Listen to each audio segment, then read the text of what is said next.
Gospe in gospodje, na prizorišče prihajata gospa Kristi Hodak, predsednica Društva v tujini izobraženih Slovencev, in predsednik Republike Slovenije Borut Pahor.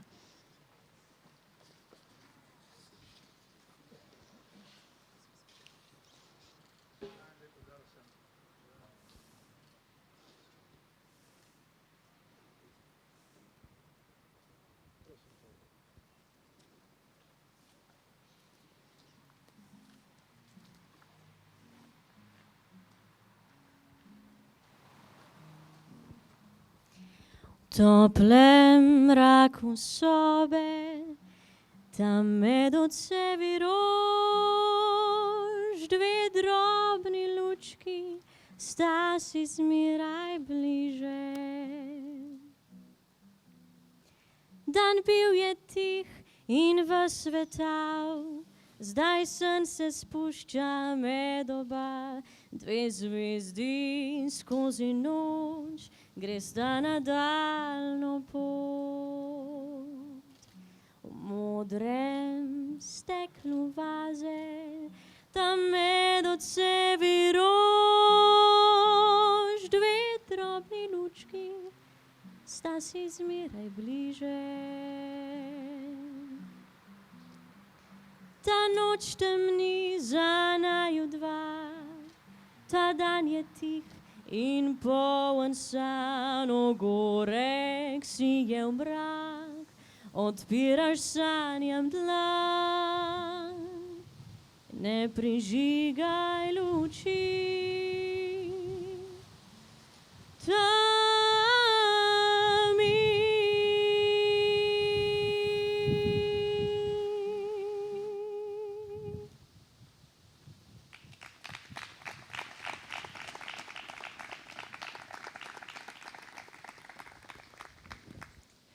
Spoštovani gostje, dobrodošli v parku Vile Podrožnik na 8. tradicionalnem sprejemu za člane Društva v tujini izobraženih Slovencev VTIS.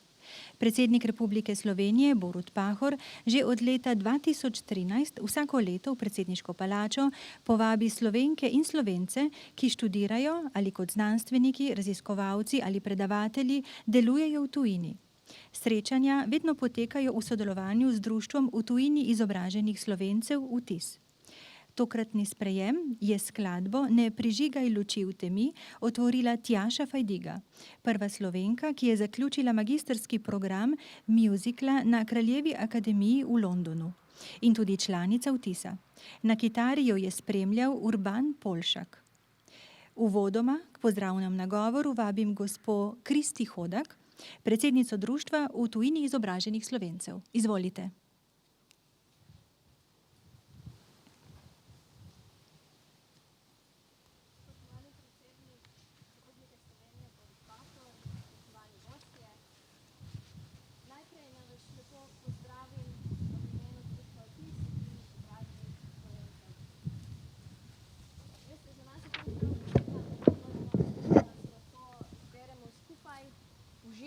Z vseh vetrov.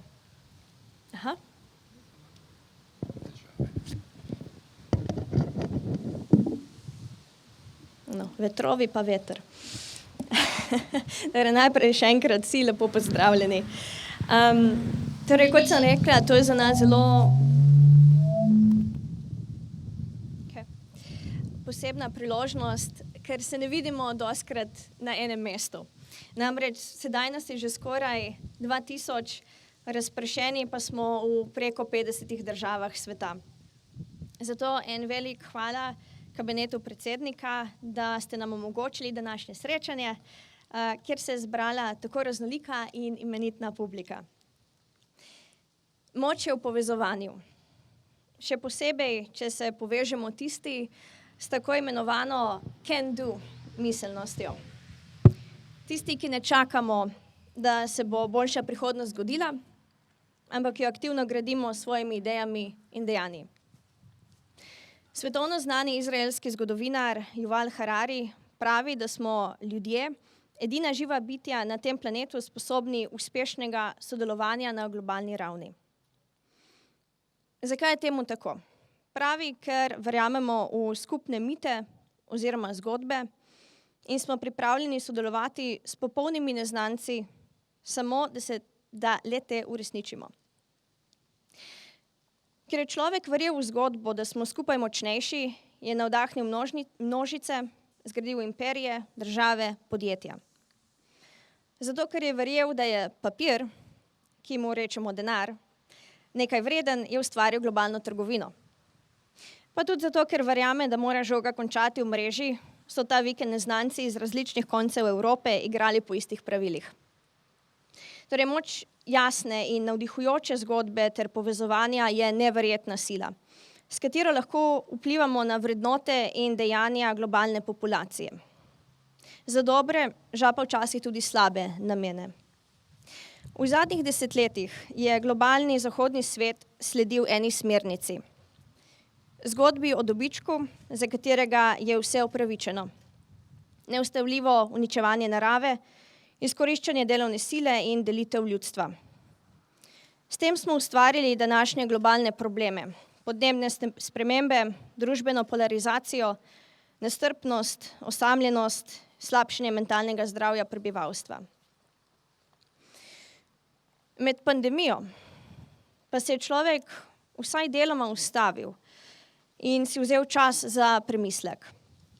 Ugotovili smo, da si je z ustavitvijo javnega življenja narava opomogla, da zaposleni lahko delajo doma, ter da lahko skupaj stopimo v boj proti virusu.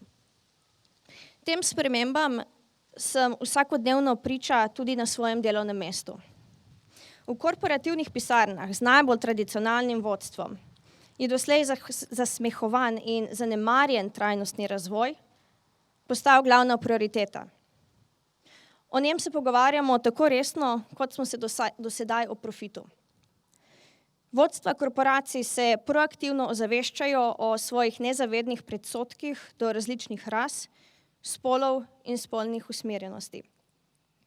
Tehnološka podjetja zaposlujejo strokovnjake na področju prava, etike in filozofije, da zmanjšajo negativne vplive tehnologije in socialnih omrežij na družbo. Nekatere države celo uvajajo 4-dnevni delovnik. Investitorji povečano investirajo v podjetja zeleno in družbeno agendo. Evropa navsezadnje pospešeno vlaga v trajnostni razvoj in trajnostne rešitve. Pa tudi mladi ne čakamo več, da se spremembe zgodijo. Ustanavljamo lastna podjetja, usmerjena v reševanje globalnih problemov. Število novo ustanovljenih podjetij ni bilo še nikoli prej tako številno v nekaterih državah kot v prejšnjem letu. Zavedamo se, da lahko s svojim glasom vplivamo na odločitve države, svojo premišljeno izbiro blagovnih znamk, pa na razvoj izdelkov. Vodijo nas nove vrednote, ekološka aktivna odgovornost, prav tako aktivno zavzemanje za enakopravnost in upoštevanje različnih stališč. Pojavljajo pa se tudi novi vzorniki, navsezadnje zdaj imamo Greto, imamo Davida Attenborougha, torej aktiviste, okoljevarstvenike, znanstvenike in podjetnike, ki skušajo s svojim znanjem in rešitvami graditi tisto neko novo zgodbo, mogoče celo novo ero post-covidnega sveta. Nova globalna zgodba je seveda šele v svojih zametkih in bo potrebovala kar še nekaj časa, da postane tisto glavno vodilo vseh generacij. Ampak tudi to me navdaja z optimizmom. Tudi v društvu Vtis imamo jasno zgodbo. Zmanjšujemo razdaljo med svetom in Slovenijo preko naše skupnosti, prostovoljcev, konkretnih iniciativ, z namenom, da tudi slovenska strokovna skupnost po svetu doprinese k napredku Slovenije. Ne čakamo, da se stvari spremenijo same od sebe. Mi spreminjamo. Ne čakamo, da študij v tujini preneha biti tabu za marsikatero slovensko institucijo, medtem ko je izkušnja za mladega študenta v tujini velikokrat težka in prepuščeni so sami sebi. Prav zato je društvo Vtis povezalo vse ustrezne organizacije in združilo naše člane, da pomagamo mladim na njihovi poti, jih mentoriramo in predvsem vzpostavljamo skupnost v tujini, znotraj katere se mladi nikoli ne počutimo odrezani od domovine oziroma od priložnosti v domovini. Prav tako ne čakamo, da država ugotovi, da smo Slovenci, ki odhajamo v tujino, dodatna vrednost za državo in ne pobegli možgani. Da je zaposlitev v Sloveniji le eden izmed načinov, da ta skupnost doprinese domovini.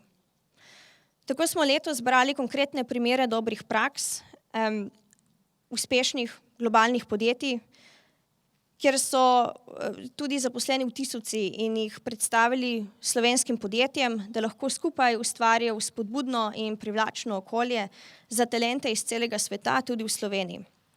In več o tem si lahko tudi preberete v brošurah, ki smo jih pustili tam na mizi, ali pa se pogovorite z našimi partnerji, partnerskimi podjetji, ki že vodijo to zgodbo v Sloveniji.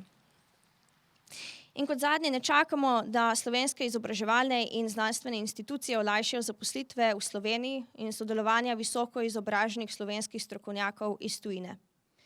Zbiramo dobre prakse iz tujine tudi na tem področju. Sodelujemo pri pripravi dokumentov, zakonom, kot to počnemo na primer pri raziskovalno-inovacijski strategiji Slovenije 2030 z Ministrstvom za izobraževanje, znanost in šport.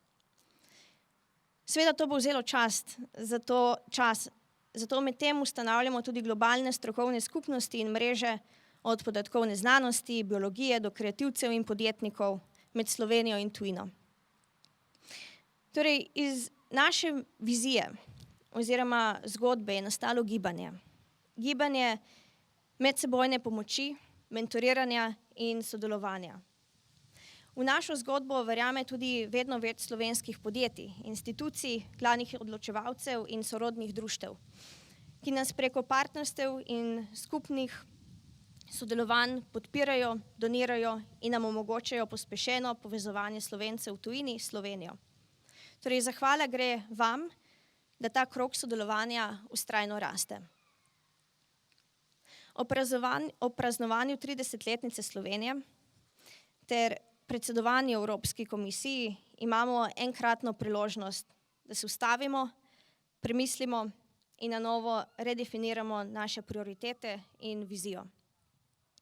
Veselim se okrogle mize, na kateri bomo tudi načeli to temo, in še toliko bolj se veselim nadaljnjih pogovorov na druženju in pa potencialnih sodelovanj po samem dogodku. Najlepša hvala.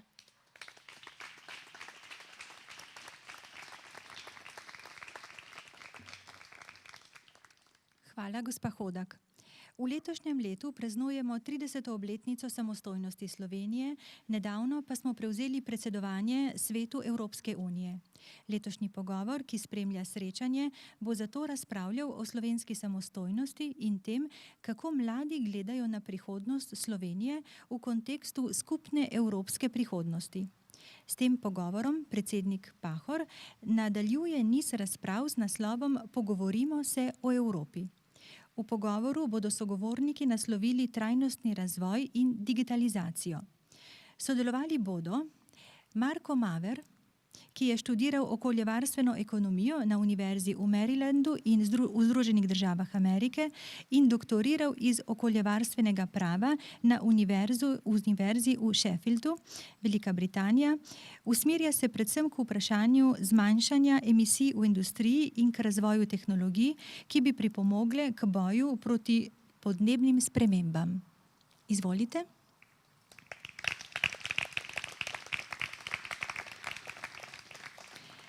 Dan Burgar od decembra 2020 dela na Ministrstvu za kmetijstvo, gozdarstvo in prehrano, po skoraj 8 letih življenja v Bruslju, kjer je 6 let delal pri Evropski komisiji na Direktoratu za kmetijstvo in razvoj podeželja. Ukvarja se s pomenom gozdov in razvoj podeželja in doseganje okoljskih in podnebnih ciljev. Izvolite.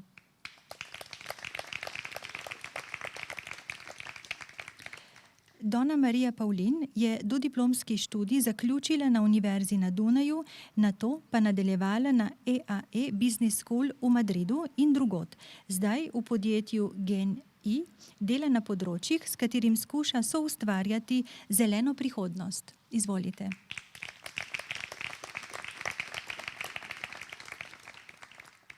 Peter Ribarič je lastnik in direktor podjetja Planet GV, povezovalec poslovnih priložnosti in podpornik bodočih uspešnih podjetnikov.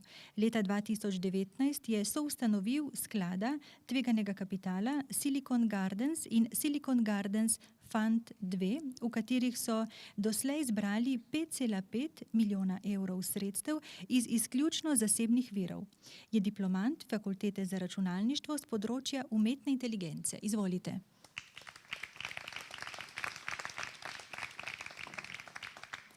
Pogovor bo vodila Mojca Delač, sodelavka prvega programa Radia Televizija Slovenija. Izvolite.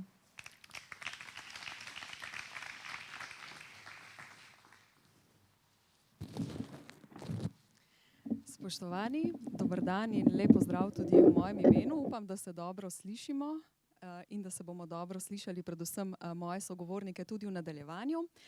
Sogovornike, ki jih povezuje marsikaj, povezuje jih to, da imajo obilo mednarodnih izkušenj, da so tako ali drugače vpeti v tujino, kot ste lahko slišali, da so vsak na svojem področju zelo uspešni, inovativni, prodorni, tudi kritični, kot je treba, in da bodo torej v nadaljevanju na dveh področjih, ki sta bili že izpostavljeni, to je digitalna tehnologija in pa okoljevarstvo, zeleni razvoj, gospodarstvo, povedali, kaj si mislijo, kje so tu na Slovenijo najbolj ponosni in kje vidijo zanjo priložnosti v njeni nadaljni, naslednji 30-letni, še več in pa tudi evropski sliki.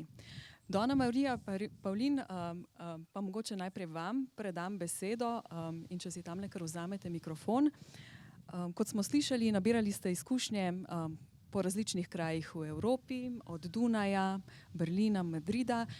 Pa bi vseeno vprašala, ker ste študirali tudi nutricionistiko in ker je okolje zelo tesno povezano z zdravo prehrano, Slovence po svetu pa tako radi vprašamo tudi o izkušnjah s hrano, ki so jo deležni drugod. Kakšne izkušnje imate s tem in kako gledate na samooskrbo, kvalitetno hrano, rabo okolja tudi zato v Sloveniji svoje svetovne ali evropske perspektive? Zdaj na prehrano, sicer jaz se potem po dodiplomskem študiju nisem usmerila v nutricionistiko, v prehrano, ampak sem nekako vseeno potem pristala tudi tukaj na nek način. V podjetju sicer se ukvarjam z razvojem kadrov. Me je pa doletel en super projekt, in sicer vezan na samooskrbo, in ki se ga lotevamo v Geniju. Mi namreč večkrat rečemo, da želimo naše dejavnosti in aktivnosti gledati ne samo skozi neko ekonomsko, gospodarsko sliko, prizmo, ampak tudi skozi sociološko in ekološko. Tako da ta projekt je zelo zanimiv in sicer gre za obdelovanje površin, naših kmetijskih površin, kjer bo stala nova poslovna stavba. Vodim ta projekt, vodim sodelavce, ki sodelujejo pri tem projektu. In sicer skupaj s 5 sodelavci, ki lahko namenijo 20% svojega delovnika pri obdelovanju površin, skupaj skrbimo za čebele, vzrejemo čebele, skrbimo za visoke grede, gredice in tako naprej. Navdušili smo tudi ostale sodelavce, da so se nam pridružili pri tem projektu, tako da nekako predsednik uprave me je prepoznal, da bom uspešno svojo podlago iz prehrambenih ved lahko vodila ta projekt. Je pa res en projekt, ki izraža to našo trajnostno noto, ne samo se pravi preko nekih storitev in produktov, ki jih nudimo našim strankam, ampak tudi našo kulturo, se pravi notranjo. Ampak čisto iz osebnih izkušenj, glede iz tujine, ste bili najbrž ponosni na to, kaj vse nudi okolje tukaj. Ja, seveda. Mislim to, da si lahko samooskrben in to celo v Sloveniji, celo v Ljubljani, je velika stvar. Sem vesela, da se take stvari dogajajo, da se taki projekti odvijajo, tako da sem vesela, da imam priložnost tudi enega izmed takih projektov velikih tudi voditi. Kako pomembna pa je bila za vas komponenta trajnostne in družbene odgovornosti v podjetju, ko ste izbirali, kje se boste zaposlili? Ja, tu mi tudi pri iskalcih zaposlitve zdaj vedno bolj opažamo, da je ta trajnostni aspekt zelo pomemben, da nam pišejo, da se lahko poistovetijo z našo vizijo, misijo, da so nas spremljali, da spremljajo tudi naše poslovodstvo in se pravi vizijo neko dolgoročno. Pri meni seveda je tudi ta vidik odtehtal. Težko bi se zaposlila pri podjetju, ki nima neke trajnostne vizije, ki mogoče niti nima teh nefinančnih kazalnikov dobro zdefiniranih. Težko bi delala za to, tako da za neko veliko multinacionalko, tako da definitivno tudi ta aspekt sem vzela v zakup, ko sem iskala zaposlitev. Je bilo pa mogoče malo lažje zame vse skupaj, no, ker sem prek društva Vtis in prek partnerstva z Genijem potem dobila priložnost, da še pobliže spoznam delovno mesto in da me nekako umestijo v širši koncept in v vizijo in da mi osmislijo moje delo še pred pričetkom dela. Ste zadovoljni? Ja, zelo. Peter Ribarič, nadaljujem s to podjetniško izkušnjo in vami. Kje vidite ključno priložnost za združitev umetne in človeške inteligence, ko gre za skrb za okolje, za okoljevarstvo in pa tudi za izrabo vseh možnosti, ki jih ponuja digitalni svet? Priložnosti je obilo. V bistvu, kamorkoli se obrnemo, ključen predpogoj za vzpostavitev neke umetne inteligence, heuristike je zajem podatkov. Podatke lahko zajemamo povsod, tudi zadnja leta na področju kmetijstva se dela ogromen preboja, prav na področju tega mikrolociranja, koliko dejansko je treba gnojiti, lahko zmanjša število gnojil tudi za 10-krat, 20-krat, tudi za določene primere in s tem obremenitev okolja. Pri onesnaževanju se da podobne zadeve delati, se pravi, priložnost je, tehnika se je zelo pocenila, infrastruktura za zajem podatkov in obdelavo se je neskončno pocenila in prihranki, ki se lahko tle generirajo, bojo več kot povrnile dejansko vložke na tem področju. Nekje ste dejali, da je zelo pomembna kombinacija lokalnih možganov z investicijami iz tujine. Lahko malce več o tem? Ja, zdaj, tako je, zdaj podjetništvo vedno išče nek profit, nek razvoj nečesa, razvoj in pa posledično profit. Zakaj profit? Profit je tisto, kar ti da energijo, gorivo za naslednji cikel. In z tega vidika v Sloveniji je veliko ekip, so ekipe, vedno več jih je, sploh v vaši generaciji je ta odstotek se povečuje, ki so pripravljeni narediti nekaj več in tekmovati na globalnem parketu. In se ne čutijo, se čutijo enakovredni komorkoli na svetu, se čutijo enakovredne državljane tega sveta. Je pa dejstvo, da so določenih resursov v Sloveniji ni tako veliko, kot jih je v tujini. In en od resursov, en od virov so tudi finančna sredstva za ta v bistvu najbolj tvegano fazo razvoja podjetij. In ta finančna sredstva država da, sicer država je na tem področju slovenska in tudi Evropa je naredila ogromno v tem začetnem delu, ko se dejansko ideje testirajo, ko se inkubirajo ideje, na tem področju imamo ogromno v bistvu iniciativ, kjer lahko podjetniki dobijo državna sredstva, nepovratna posojila, da lahko svoje ideje testirajo. Ko pa pride faza, ko morajo iti pa na veliko, in so potrebni milijoni ali desetine milijonov, se treba pa obrniti na razviti svet, kjer so v bistvu ta industrija tveganega kapitala, se reče, toliko razvita, da denar ni problem.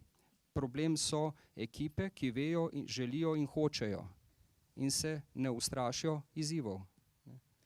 Kje so pa ključne prednosti, ki jih imamo, pa jih mogoče premalo izkoristimo? Ali pa če vprašam drugače, kaj je v tem trenutku, glede na to, da imate dober vpogled v mlade kadre in njihovo perspektivo na trgu, kaj je tista ključna veščina, ki jo morajo v tem trenutku imeti, da so konkurenčni, recimo, na evropskem in na globalnem trgu? Zdaj, podjetništvo je podobno kot vrhunski šport. Podjetniki, tisti, ki želite postati podjetniki ali pa vrhunski znanstveniki, si morate želeti iti na področja, ki še niso odkrita, na poti, ki še niso prehojene in ki ste se pripravljeni v to vlagati vsako energijo, vsak atom svoje energije, ki jo premorete in še korak več in v bistvu tekmovati na globalnem parketu. In to je spodbujanje te mentalitete in podpora ljudi, ki si to želijo, je tisto, česar bi si več želeli. Se pravi, da družba take ljudi dejansko jih ne gleda kot posebneže, ampak jim reče bravo, si poskusil, si naredil, bravo. In to je tisto, kar bi si želeli še več. Se pravi, družba znanja in prenos znanja. In pa spodbujanje zmagovalne miselnosti, kajti družba povprečnežev je dolgočasna družba. Doktor Marko Maver, če predamo mikrofon do vas, prav to znanje, o katerem govorimo, in to miselnost ste pa vi dolga leta nabirali v tujini. Prejle, ko sva se pogovarjala, ste mi rekli, vedno sem rekel tujina, tujina, tujina, no zdaj sem tukaj, mogoče še kdaj tujina. Kakšne izkušnje ste imeli s tem, recimo v Združenih državah Amerike, v Veliki Britaniji, s to zmagovalno miselnostjo, tudi če sem zelo konkretna na teh dveh področjih, ki ju danes naslavljamo, recimo? Hvala lepa za vprašanje. Jaz sem odšel iz Slovenije zelo mlad, pri 13 letih, preživel 9 let v Združenih državah, gimnazija, fakulteta, in zmeraj sem bil nekako usmerjen, ker sem pa tudi odraščal v teh letih v tujini, da je samo tujina tista, ki mi lahko omogoča razvoj na področju, v katerega sem se usmeril, pač okoljevarstvo in podnebne spremembe. Po tolikih letih sem se potem vrnil iz večjih razlogov, enim in drugim je tudi, da prispevam neko odgovornost, sem čutil, da prispevam svoje znanje tukaj v Sloveniji. Zdaj, kar sem si najbolj zapomnil iz Združenih držav in pa tudi iz Velike Britanije, prav, kakor je že bilo ta miselnost can do. Predvsem pa tudi, da nas ni strah, oziroma tudi meni osebno, da me ni strah kdaj spodleteti, ker konec koncev se včasih iz teh, nočem reči porazov, ampak neuspehov tudi marsikaj naučimo. Tako da prav ta miselnost je tista, kar se mi zdi, da je treba tudi tukaj v Sloveniji zelo spodbujati že v osnovnošolskih letih, pa tudi potem med samimi projekti, tudi v sklopu industrije, in to lahko izkažemo pač na osebni ravni, kot med samimi zaposlenimi, sodelavci, in pa tudi država lahko to izkaže s podporo kakšnim inovativnim projektom, ki morda so še na samem začetku in rabijo tiste začetna sredstva, da pridejo do naslednjega nivoja, kjer bojo potem lahko konkurirali za dodatna sredstva tudi v tujini. Torej, zaupati in si upati. Tako je, mislim, da to zelo dobro povzame. Ko govorimo o trajnosti in o okolju, seveda veljajo vse neke vizije, tudi spreminjanjem človeških navad, vemo pa, kako težko je spreminjati človeške navade. Kje je tukaj, po vašem mnenju, vloga vsakega med nami? Tukaj se mora vsak posebej vprašati, kaj je pripravljen narediti, spremeniti. Vemo, da zakoreninjene navade se zelo težko se jih spremeni, tako da lahko je govoriti, podpiram okolje, se zavzemam za podnebne spremembe, ampak potem se je treba vprašati, kolikokrat na dan grem z avtom v trgovino ali v službo, ali lahko mogoče izkoristim javni potniški promet, kolesarsko infrastrukturo. Tako da to je zelo, zelo težko narediti. Sam tudi priznam, sem se za novoletna zaobljuba, da ne bom jedel mesa, pa sem zdržal na začetku mogoče 3 dni. Naslednja faza je bilo naslednjič v februarju, za rojstni dan bom recimo 1 teden, pa sem zdržal 1 teden, pa 2 tedna, tako da se ne zdaj zagovarjam, da moramo prenehati jesti meso, ampak me je to spodbudilo tudi mogoče v odkrivanju nove prehrane in s tem pač probam, ko bi rekel, narediti svoj delež k tej problematiki, pa tudi z večjo uporabo javnega potniškega prometa. Kje še lahko povežemo obe področji, digitalizacijo in pa zeleno in okolje, vas še vprašam. Zdaj pa predajam besedo še vam, Dan Burgar Koželički. Vi ste pa pravi primer nekako kroženja možganov. Zdajle ste bili 8 let v Bruslju in s tem znanjem prišli nazaj sem, da ga predate zlasti v okviru predsedovanja Slovenije Evropski uniji. Ja, to je res. Jaz sem po zaključku faksa odšel v tujino, kjer sem začel kot pripravnik na Evropski komisiji in potem v različnih organizacijah tam. Kasneje se spet vrnil na Evropsko komisijo in tam veliko delal na področju gozdarstva in pomenu gozdarstva za zmanjševanje emisij in tudi za nadomeščanje fosilnih goriv, ki bo zelo pomembno, da dosežemo cilje do 2050.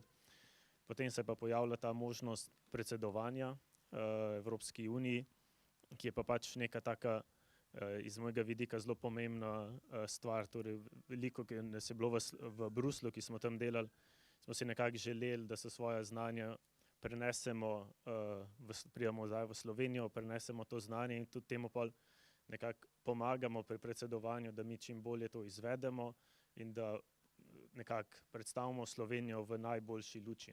In tudi tle, recimo na področju gozdarstva in gozdov je Slovenija nek tak bolj ali manj biser v Evropi, ker imamo 60% gozdov in te gozdovi bojo vedno bolj in bolj pomembni proti 2050. Točno zaradi funkcij zmanjševanja emisij, nadomeščanja fosilnih goriv, obenem pa so še vedno zelo pomembni tudi za razvoj podeželja in ohranjanje podeželja. Ne.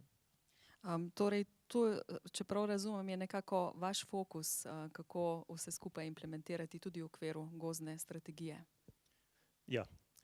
Mislim, tle se v bistvu trudimo, da Slovenijo predstavimo v dobri luči, da vidimo, kakšne so dobre stvari tle, da jih nekako izmenjava praks in informacij z ostalimi državami članicami.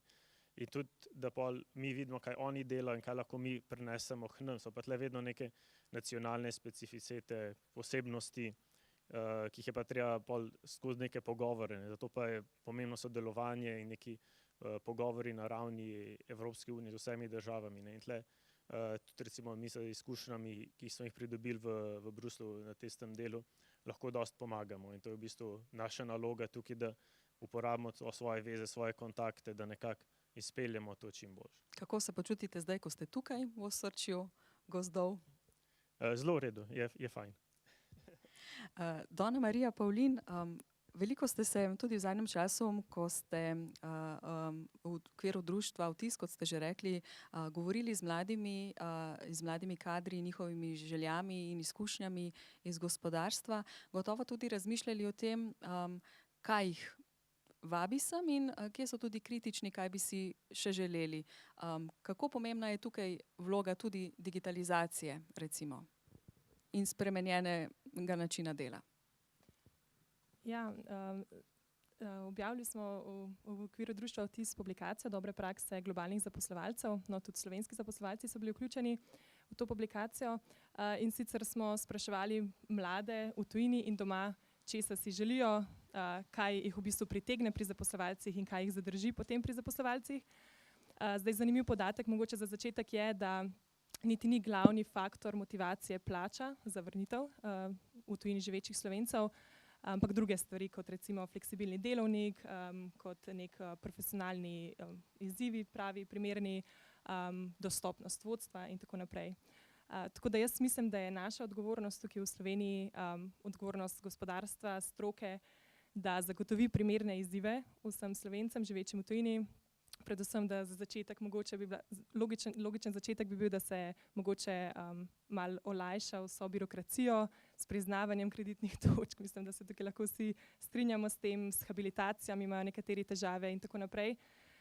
Tako da tukaj bi začela, potem pa seveda se mi zdi, da bi morali iti v smer nekega dialoga vzpostavljenega med gospodarstvom, politiko, akademijo in aktivno se pravi nagovarjati, delati smernice na tem področju, kako privabljati v tujini živeče. Zdaj zaenkrat so te smernice zelo obširne, ne dovolj konkretne, tako da tukaj sem mogoče lahko malo kritična. Mi bi si želeli, da so konkretne stvari, da so aktivnosti za v tujini živeče in sicer na področjih stanovanjskega statusa, osebnega statusa in vseh ostalih stvari. Tako da jaz mislim, da je odgovornost na nas, tudi na posameznikih konec koncev, da se čim bolje povežemo, delimo svoje znanje, delimo svoje kontakte in na ta način privabljamo in zadržujemo potem tudi Slovence, ki imajo neko znanje iz tujine doma. Bi pa seveda tudi to dodala, da mogoče nekateri pač tukaj v Sloveniji žal ne bodo nikoli dobili takšnih priložnosti. Za tiste pa pomembno, da če imajo take priložnosti v tujini, seveda znamo se z njimi aktivno povezati in mogoče pošiljati kakšne študente na pripravništva in tako naprej. Tako da jaz bi res dala poudarek na to, da se konkretno neke smernice naredijo, kako, kdaj, s kom in tako naprej, da se čim bolj uspešno povežemo.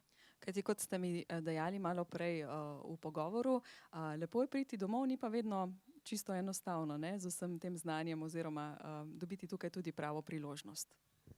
Ja, pri meni je bil kar izziv oziroma sem že takrat razmišljala, da če ne dobim službe v podjetju, kjer se res vidim na ta način, potem je edina opcija še, da se vrnem v tujino nazaj.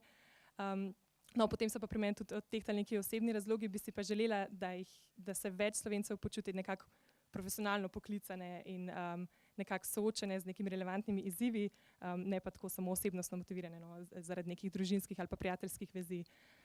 Tako da ja, je lepo, so pa še stvari, ki moramo nameniti nekaj pozornosti še. Peter Ribarič, iz vaših izkušenj, recimo, vendarle bi še govorila malce iz tega naravnega ekosistema, šla v podjetniškega, vloga digitalizacije, zdaj, če vsemu sledimo že v zadnjih 10 letih, kot ste rekli, se vse silovito razširja. Kaj bo v naslednjih 10 letih in kako pomembno bo vplivala na okolje podjetništva tukaj?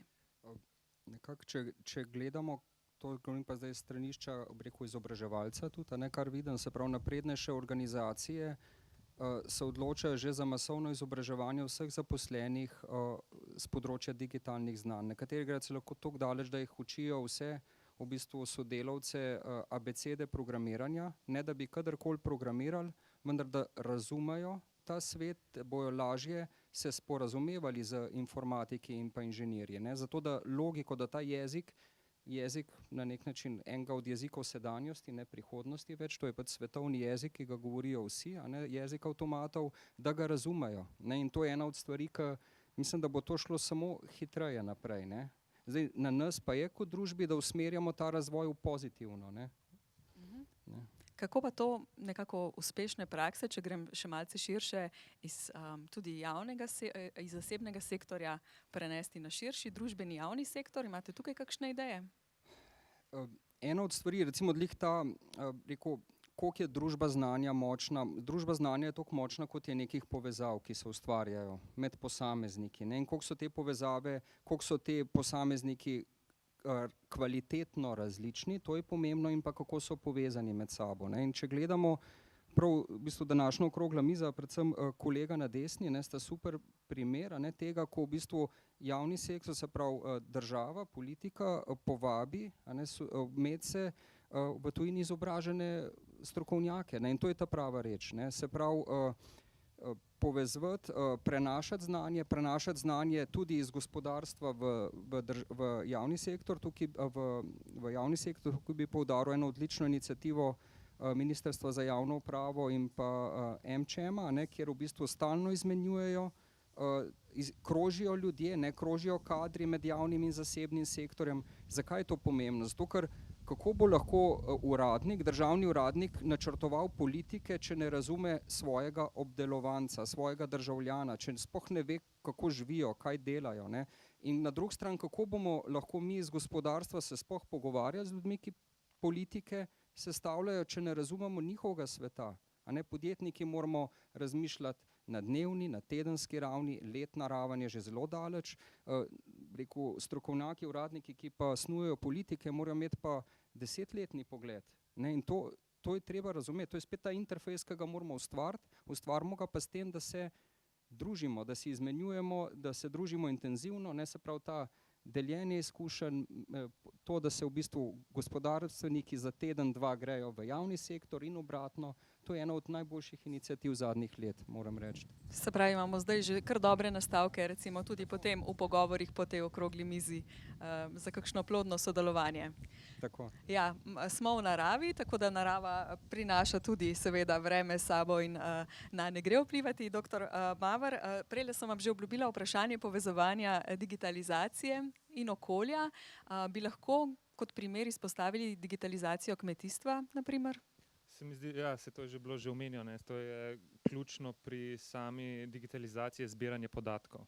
Zdaj se mi zdi, da v Sloveniji tole je zelo dober primer kmetijstvo in pa okoljevarstvo in pa seveda digitalizacija.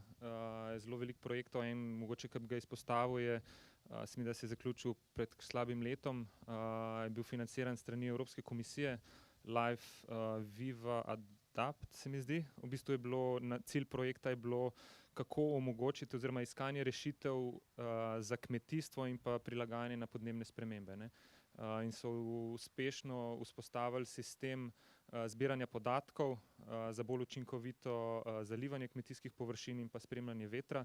Tako da to se mi zdi, da je zelo dober primer, je pa takih še kar nekaj pri nas. In to je tukaj, se mi zdi, da tudi en potencial, se mi zdi, da imamo pri nas zelo veliko znanja na tem področju, ki ga potem lahko skozi take evropske projekte tudi delimo pol naprej.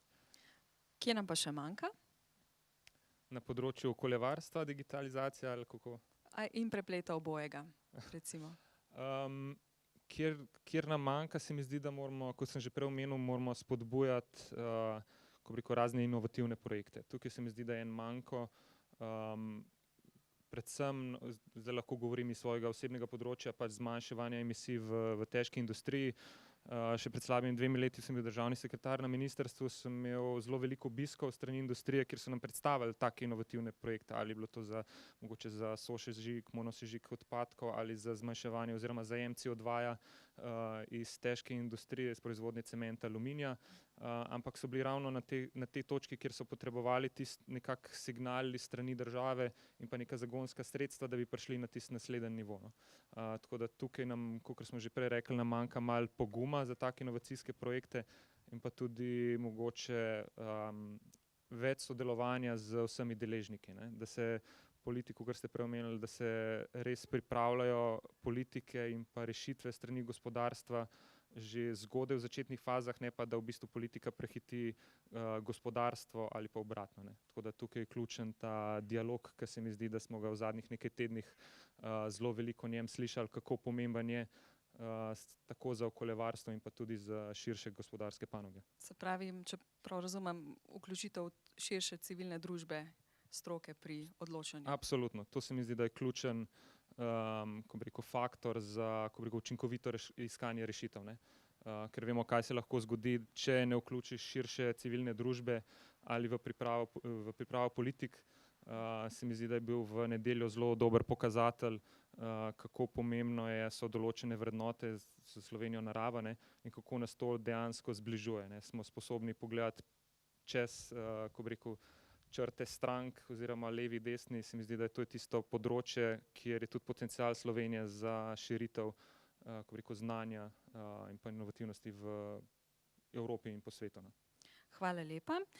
Dan Burgar Koželički, kako se recimo tudi v sektorju, v vašem sektorju pozna spremenjen način dela? Ne, mogoče tak, ki smo ga bili deležni v zadnjem dobrem letu dni, pa tudi širše, recimo, če govorimo o digitalizaciji. To je taka stvar, ki recimo bi se lahko več naučili, kako je lansko leto stvari delovale, ko smo lahko bili v bistvu vsi od doma in mislim, da smo uspešno izpeljali zadeve, ne. In zdaj se pa v bistvu nekako vsi vračamo in te stvari, ki smo se jih lahko lansko leto naučili, da lahko vse naredimo od doma, da lahko tudi kombiniramo privatno življenje in delo, zdaj se nekako vračamo. In jaz mislim, da je tle neka stvar, ki bi lahko tudi sledili malo več praksa v kakšnih podjetjih, pa v tujini, kjer se prepozna to, da je možnost dela od doma, ki je predvsem za mlade, mislim, da zelo pomembno, ki imamo neke tudi drugačne želje, ne samo, da smo cel dan v pisarni, ampak da malo lahko kombiniramo.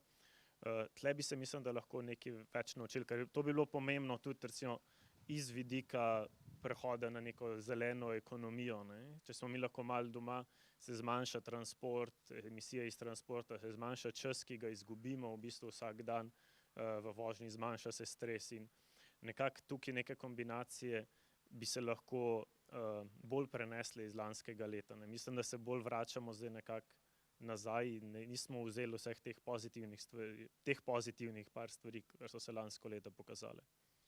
Če pa grem še nazaj na vlogo trajnostnega gospodarjenja z gozdom, prej ste že omenili urbano, ruralno, pa ponovim vprašanje, kje je tukaj vloga vsakega med nami, recimo za zagotavljanje nekako boljšega izrabljanja vseh funkcij, ki jih nudijo gozdovi?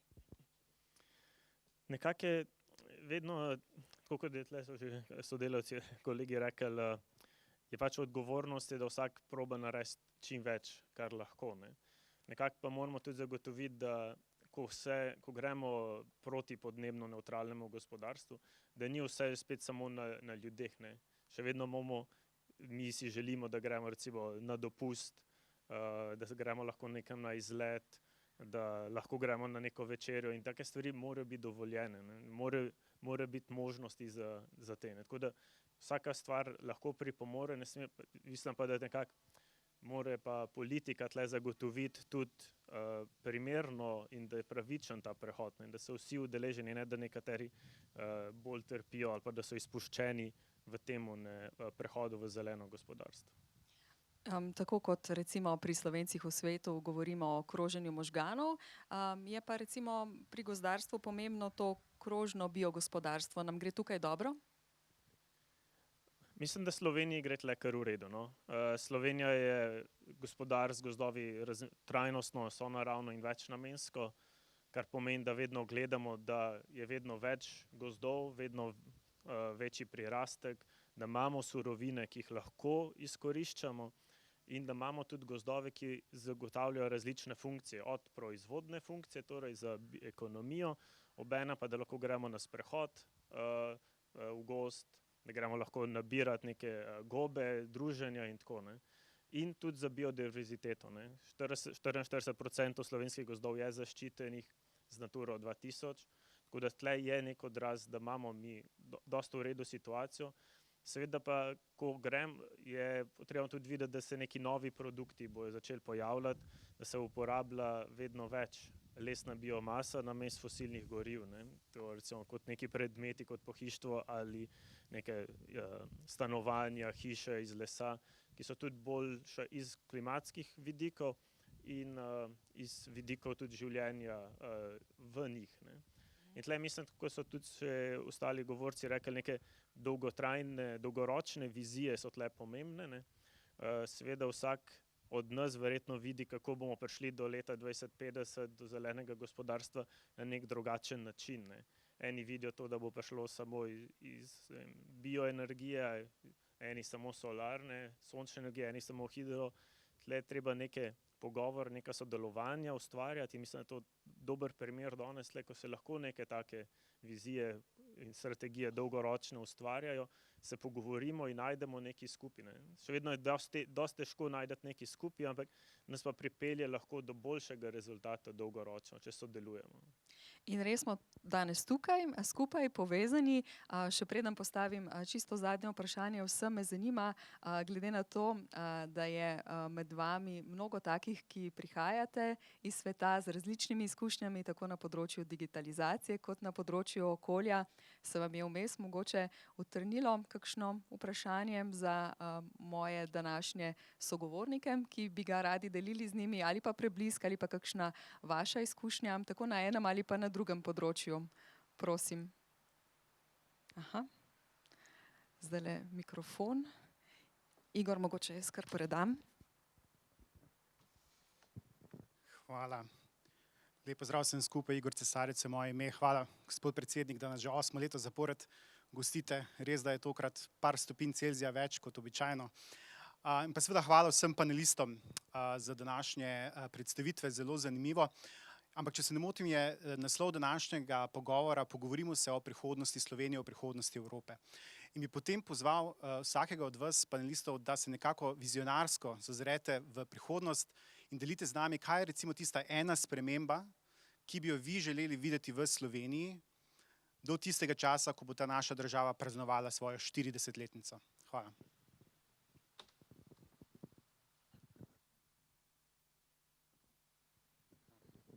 Hvala za izziv. Osebno bi si najbolj želel v bistvu razvoj Slovenije v odprto družbo, ampak v resnici odprto družbo. To društvo Vtis, res vse čestitke za to, kar delate, vendar mislim, da ni interes Slovenije, da se vsi vrnete, ne, še zdaleč ne od tega. Je pa interes Slovenije, da imate Slovenijo še vedno v srcu nosite. In tudi, rekel, če je to dobro za vas, dobro za Slovenijo, se seveda vrnete, če ne pa v tistih okoljih, kjer ste, Slovenijo nosite v srcu in pomagate, kjer lahko in gradite novo zgodbo naprej. In tisto, kar bi si pa kot želel za Slovenijo, da smo odprti tako tudi za, v bistvu za kvalitetne možgane in sveže možgane, ki v Slovenijo prihajajo. Ne? Se pravi, da smo kot družba odprti. Ne da rečemo, joj, zdaj pa je en šov. Ja, normalno, da boste šli in upam, da se vas bo veliko vrnil. Samo bi mogli delati na tem, da se družba odpre, da se univerze odprejo, da lahko tudi je vedno več gostujočih profesorjev, zato da se tudi tam konkurenca dela in pestrosti daj, da lahko tudi vi, ki ste doktorirali v tujini, ste bili raziskovalci, kakšni docenti v tujini, se pridete kot profesori nazaj, brez da ste v bistvu na raven mladega raziskovalca skoraj prijete. Ne, se pravi, take stvari, odprto družbo bi si želel, odprto družbo znanja. Hvala za besedo. Ja, jaz pa sploh ne vem, v bistvu, kje bi začela. No, Pa ne, zdaj sem zelo optimistična glede prihodnosti Slovenije, pa tudi sama sem se z velikim veseljem vrnila. Mislim pa, da ima izzive predvsem še na področju stanovanjskega problema mladih, obdavčitve plač, ki absolutno so nekonkurenčne z evropskimi standardi in podobno. Ampak zdaj, če gremo pa na manj otipljive stvari, recimo pa bi si za Slovenijo želela malo več drznosti, poguma pri tem, kar delamo. Mislim, da imamo vrhunske strokovnjake na res velikih področjih, pa mislim, da smo velikokrat preskromni pri tem. Tako da jaz mislim, da smo ena dobra kombinacija neke, ne vem, habsburške discipliniranosti, točnosti, natančnosti pa enega balkanskega temperamenta, to jaz vedno pravim. Tako da jaz mislim, da moramo to nekako izkoristiti sebi v prid in si več upati, več pokazati, se boljš povezovati, no, tako da se ne ponavljam. Tako da, kar se tiče pa teh bolj otipljivih stvari, pa po mojem, da vemo, pa to bi moglo biti pač prioritetno na agendi, no. Tako. Zelo dobro vprašanje. Saj tle smo tudi že omenjeni, recimo, ko smo se vračamo nazaj, recimo, omenjene so bile plače. Plače so sigurno tle niže, recimo, kot v Bruslju, ampak se ti ne prideš nazaj zaradi plače, ti prideš zato, ker hočeš nekaj pomagati državi, hočeš nekaj doprinesti, imaš neke ideje. Ampak še vedno je pa treba najti neko razmerje. Ti, ok, prideš nazaj, ampak pa nekje drugje, da se kompenzira. Recimo, kot sem omenil, delo od doma, recimo v tujini, zelo bolj prakticirano v zadnje čase kot tukaj. Recimo, to bi bila neka kompenzacija, ki potem lahko preneseš. To recimo, da bi se v prihodnosti bolj gledalo na neke, kako se lahko izboljša delo, odnosi med ljudmi. Tudi recimo, ko omenjamo digitalizacijo, da se izboljša digitalizacija in povezljivost podeželja, da bo lahko mladi ljudje tudi o tem delali, ne pa moraš vedno priti v eno ali pa dve mesti in tam upravljati delo. Z moje strani hvala za vprašanje. Moja vizija Slovenije za prihodnost naslednjih 10 let, mogoče za začetek kakšna olimpijska kolajna košarkarjev, kolesarjev, odbojkašev oziroma čim več tega, ampak kakor je že dan pred mano povedal, ne prideš, sam jaz se nisem vrnil v Slovenijo zaradi plače ali česa drugega oziroma tudi zaradi pa osebnih razlogov, ampak kar me je obdržalo tukaj v Sloveniji je to neko domoljubje in da želim nekaj prispevati. Tako da v naslednjih 10 letih se mi zdi, kar bi želel videti je, da postanemo mogoče malo bolj državotvorni, da vlagamo več v kulturo, da ne bomo znani samo po športnikih in pa predvsem na splošno, da se bomo lahko naslednjih letih, da bomo bili bolj pripravljeni poslušati tudi nasprotujoča mnenja, sprejeti kakšno kritiko in tako se bomo pol, se mi zdi, da tudi lažje razumeli pa iskali rešitve ne samo na okoljskih področjih, ampak tudi na drugih. Ne. Najlepša hvala. Še kakšno čisto kratko vprašanje, mogoče, ki se vam je porodilo v tem času. Drugače bom pa jaz vprašala čisto res na kratko vse vas ob vhodu. Ste verjetno videli, da je vsak prejel listek, na katerem je pisalo v Sloveniji sem najbolj ponosen na. Ste si mogoče v glavi že odgovorili, za vse nas boste pa zdaj, recimo. Listka nisem videl, ker sem toliko hitel. Na kaj sem ponosen? V bistvu na same ljudi pa naravo. Na ljudi kot en tak iznajdljiv in uporen in trpežen narod, ki v bistvu lahko veliko prenese, vendar v pravem trenutku tudi pokaže svojo voljo in moč, pa na to lepo naravo. Zdaj, ta narava je nekaj, kar ni dano vsem okoljem, sploh industrijskim okoljem in res smo lahko ponosni in dajmo nagovati, ker bo nekoč naša velika prednost. Ja, jaz bi se tukaj kar nekako navezala na te, Peter, ampak bi pa tudi rekla, no, da mogoče, da bi izpostavila še slovensko iznajdljivost. Mislim, da res imamo neko kombinacijo tega, da smo preudarni, pa da razmišljamo o stvarih, potem pa na koncu pa naredimo tako malo, da se v bistvu znajdemo dobro, tako da to bi izpostavila. Jaz se bom izgleda malo ponavljal, ker ko sem vršel, sem napisal narava. No, pač, glede na moj sektor dela je pač to, da greš lahko po službi po 5-15 minutah sprehoda takoj nekam v gozd in se odpočiješ, je nekaj, kar recimo v Bruslju, ko delaš v centru, nimaš, rabiš uro pa pol, da nekam prideš. Tako da tle je to velika prednost in mislim, da je potreba s tem tudi pravilno ravnati. Da se ne bom še jaz ponavljal. bom rekel, kar da sem najbolj ponosen na čisto pitno vodo.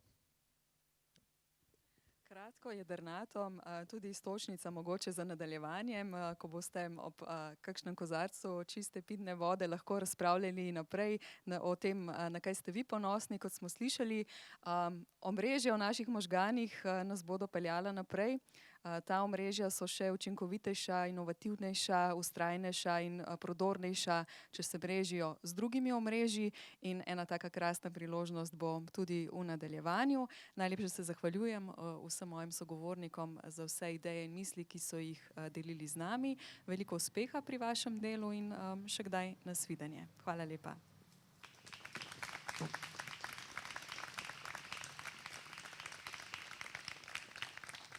Hvala lepa vsem sodelujočim. Prosim, če še ostanete na odru, hvala. K nagovoru vljudno vabim predsednika Republike Slovenije Boruta Pahorja.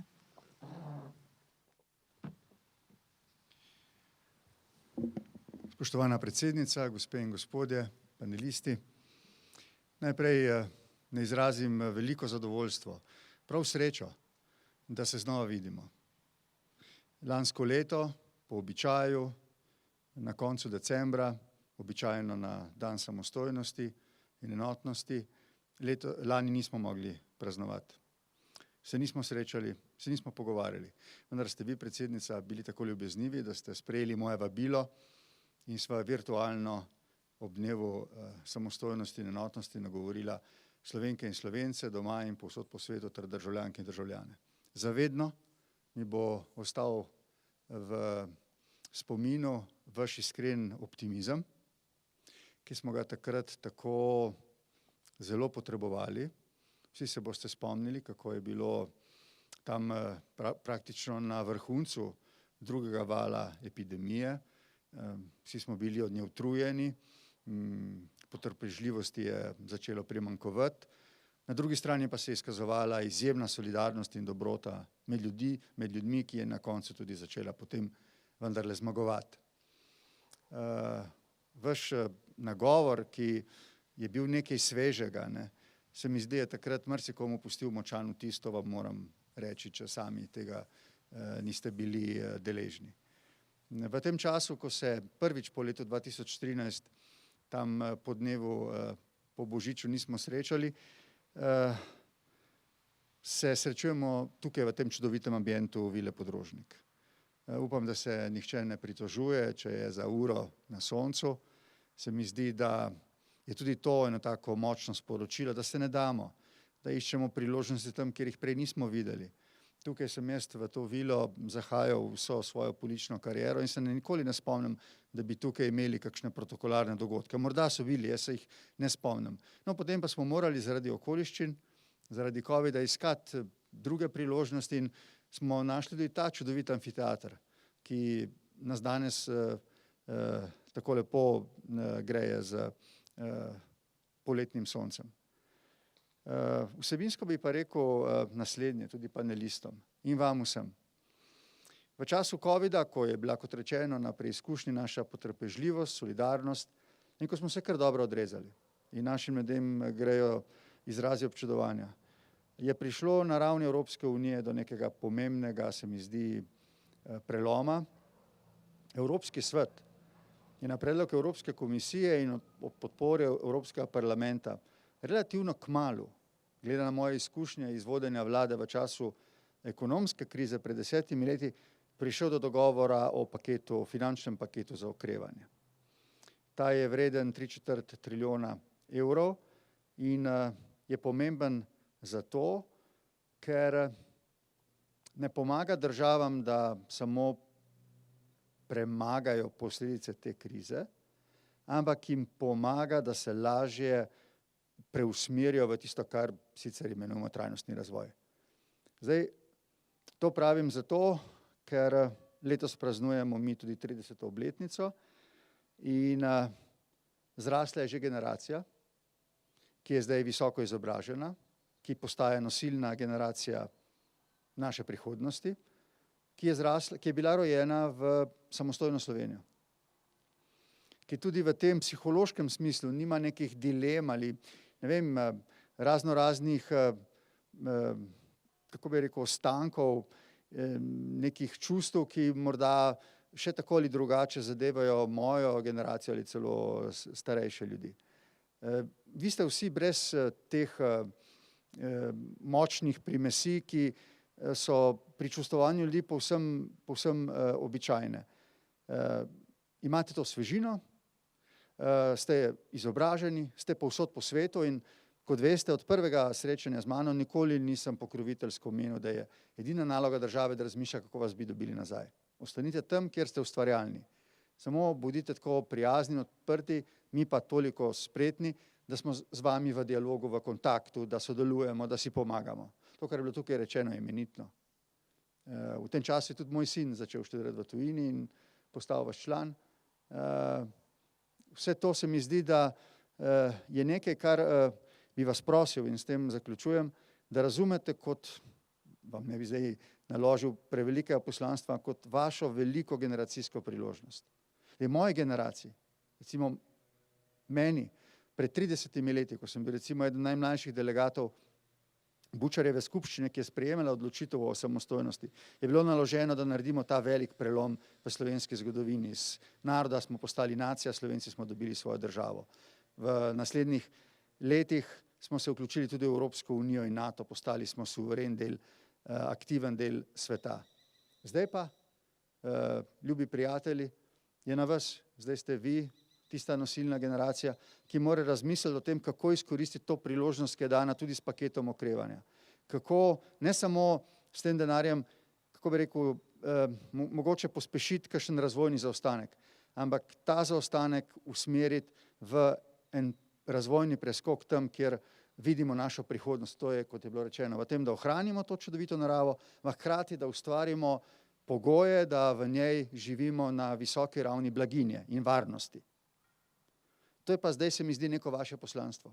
Zdaj, ali ga sprejemate ali ne, ni tako pomembno, kar vam je dano. Nimamo druge generacije. Vi ste ta generacija. Zdaj, mi se bomo potrudili sodelovati z vami po naših najboljših močeh. Ampak vi ste tisti, ki ta svet najbolj razumete.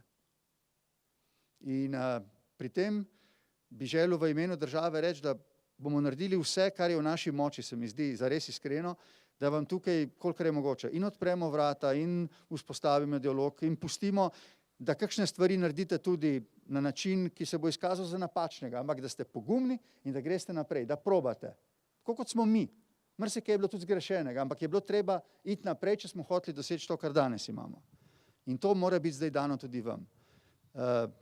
Kot je bilo že omenjeno, tudi v nedeljo, je bilo narejeno nekaj, kar je neko pomembno sporočilo. Jaz sem v svojem govoru, in se zaključujem, ob dnevu državnosti dejal, da se ustvarja vtis, da je ta narod in država, da je globoko politično razklana. In seveda v politiki je. Ampak ne seže ta razklanost tako globoko med ljudi, kot se zdi. In rekel sem, ko bodo in če bodo prišli ljudje, ki bodo imeli ideje, ki bodo uprte v prihodnost, bo velika večina šla za njimi. In to se je zgodilo v nedeljo. Ni bilo treba dosti časa čakati, da se je to dokazalo kot resnično. In to mi daje neskončno vero v našo prihodnost. Tukaj ste torej mladi ljudje, neobremenjeni s rečmi, ki nas po naravi stvari še vedno na nek način lahko mučijo, v dobro in v slabo. Razumemo, da je prišel vaš čas, zdaj je tukaj, zdaj ste vi tukaj, izkoristite to vrhunsko priložnost in nas na nek način peljite naprej.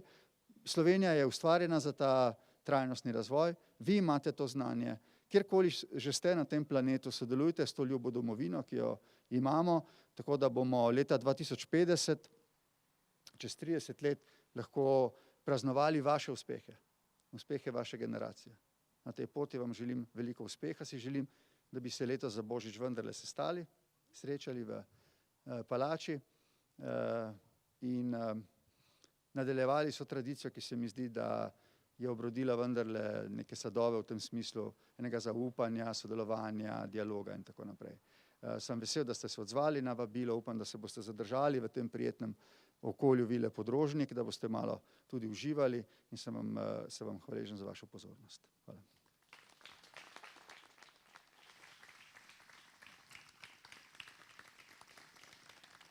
Hvala, gospod predsednik. Današnje srečanje bosta z glasbo zaokrožila Tjaša Fajdiga in Urban Polšak s skladbo Zemlja pleše. Hvala vsem sodelujočim v današnjem pogovoru. Nastopajoča, izvolita.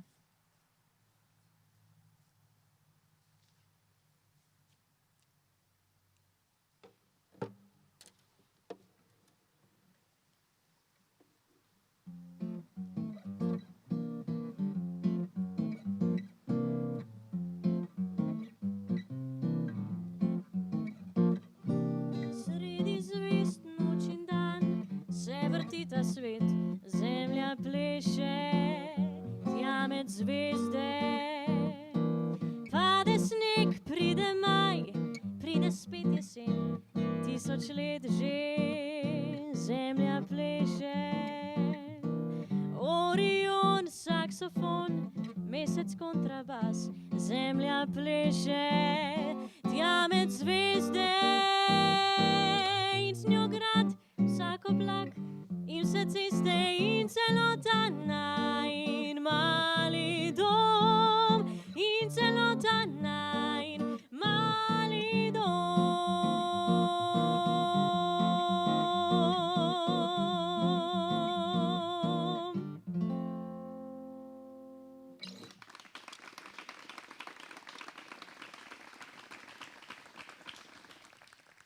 Najlepša hvala gospe Fajdiga in gospodu Polšaku. Sledi še skupinsko fotografiranje, zato vas prosimo, da ostanete na svojih mestih.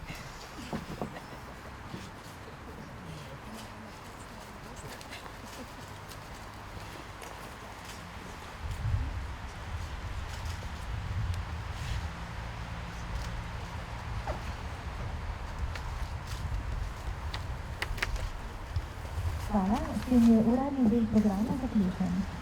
Gostom bi